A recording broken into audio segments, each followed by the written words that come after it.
Okay, now, if a preacher is defined as one who preaches, a person who delivers a sermon publicly, and a teacher is one that teaches, especially one whose occupation is to instruct, right? Then how can a preacher instruct you from the cross? They can only tell you about the cross.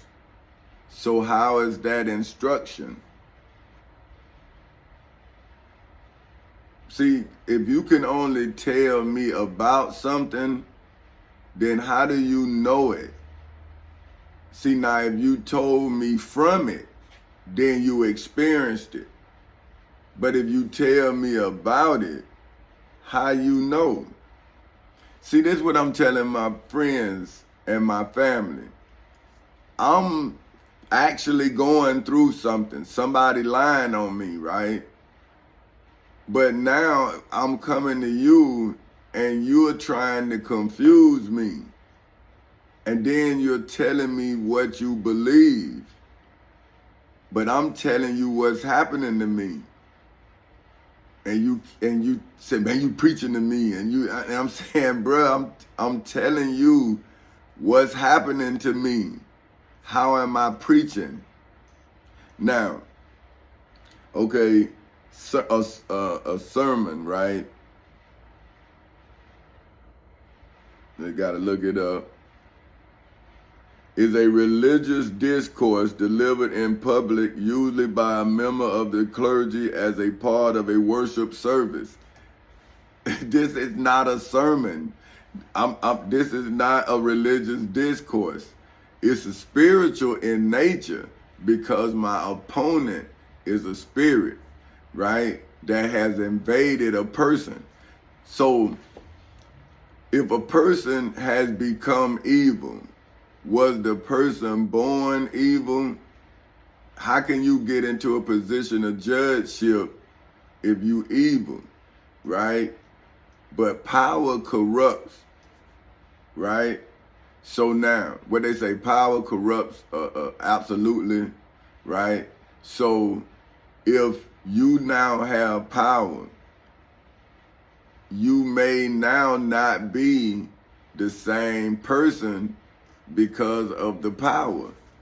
Now, you can act like you the same until your vanity is shown, right? Okay, because they speak about vanity in the Bible, right?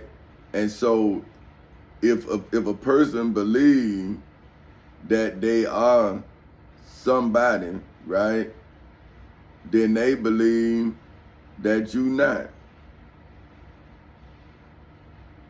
right? They can't, they have to. How else can they judge you and not see their own sins, right? See, it's vanity, inflated pride in one's self or one's appearance. So if I become a judge, now I have achieved a status. Now, in my mind, I may not think I've changed because I'm trying to ground myself. But once my authority attack, then I'm a judge. Okay. But are you righteous now? Or are you now asserting your authority? Right? You're asserting your authority over me. Now, but if I know my power as a citizen, as a vote, as a voice, why would I then vote for that judge that just asserted his or her authority over me and has violated my human rights? See, this is what you don't understand. When a judge violates you, they don't violate your rights. they violate your human rights because they the judge. See, they already know the Constitution. So see, when a citizen do it, then they doing it out of ignorance, right? So that's why they get charged with statutory violations, right? Attempted murders, conspiracy to commit murder, fraud. Those are all statutory, right? But you can also charge them for violating your constitutional rights. See, but the state don't want to go that deep into it. You have to. See what I'm saying? That, hey, state, it's another step you can go in this crime that was committed against me. But you will have to know that step. See, they not going to defend you no more than your knowledge. That's in the law book. See what I'm saying? Because they say that it's not fair to the other party. But you saying, well, if these corporations have lobbyists, then that's not fair to me, because you take my politician out, you take these judges out, and you wine and dine them. That's a conflict of interest. See, and the judge is not supposed to show the appearance of impropriety in any of their activities. That's part of their canons. So see, this is what I'm saying. If you don't break the cross down, right, then you leave the cross constructed. See, so a plot is plotted, right? It's not planned, it's plotted. See, but a plan is walked out. It's not talked out, it's walked out. See, that's why nobody could even know when they were living my plan, because my plan was in motion. You see what I'm saying? Now you have dreamers, and all they do is talk about their dreams. They're not doers. See, you got dreamers and you have doers. Doers make dreams reality. Dreamers talk about dreams that they have dreamed. They still sleeping through life. They haven't woken up yet to the reality that if you can dream something, then you can bring that dream to reality if you put forth effort, right? Now, when you get opposition, you see what I'm saying? That's when they're gonna say you preaching, because that is the devil trying to get the people to turn off from the message. See, so a sermon they give as if it's a message, right? But it's a discourse. See, okay, discourse, a verbal interchange of ideas. See what I'm saying? That's my idea versus your idea versus that idea on something else. So it's not internal. It's all external. It's not about us. It's about this or it's about that. See, but me and my life has always been so real, right, that I could never take my eye off my problem because it was pressing. See what I'm saying? So when somebody's trying to tell me to give my problem to someone else, well, I was wondering, how could you give abuse to someone else, right? If someone's beating you, how do you can act like you not getting beat, but your body gonna feel those blows. You see what I'm saying? See, nobody thinks about the child that's being abused by the parent until it all comes out. But what about until it comes out, the child going through that abuse? See, but I'm a child of domestic violence. So I know how people look away and say, man, I ain't got nothing to do with that. You see what I'm saying? But you saying, well, who got something to do with it? because I'm being abused. So now here I am, I'm an adult, and I'm being abused. But now people telling me the same thing, like, man, let it go, man.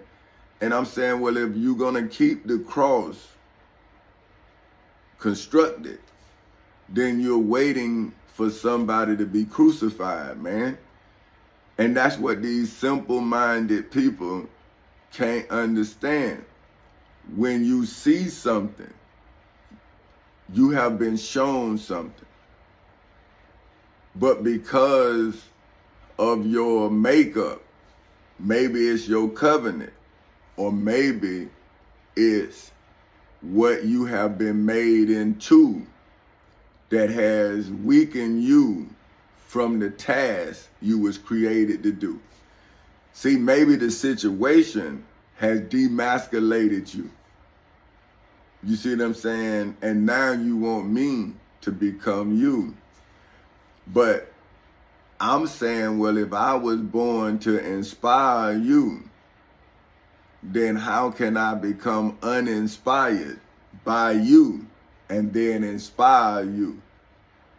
So I have to stand through your understanding to get you to see your understanding. See, it ain't about me, it's about you. See, that's why I read in the Bible about your shame. See what I'm saying? It's not me, it's you. See, because if I didn't do what I was born to do, you can't see what you done been turned into. See, think about this. If you have been distorted, right? Let's look at, now I'm talking about you, because if you are a testimony from somebody, you are a message, and you have been distorted, right? So it's distorted is to twist out of the true meaning or proportion, to alter, to give a false or unnatural picture or account. See what I'm saying? So now, if you are a message from God, your God, right? And you are a message, okay? Now this is a communication in writing, in speech, or by signals. And someone has distorted you. How you giving God's message? From a broken understanding of yourself. So see, that distortion has caused fear to enter into your being. And now you can't do your mission because you're afraid, you're paralyzed by fear. But if you are a true believer in your creator, whatever that creation is, then you would create out of ignorance what you were born to create, because you were born to create it. See, so you wouldn't even know, like that's what I'm telling people, like I had to reflect back before I could see, because I was driven forward. So why, if I'm driven forward, why would I look back? You see what I'm saying? If I'm moving ahead, what's behind me can't catch me because I just passed it, right?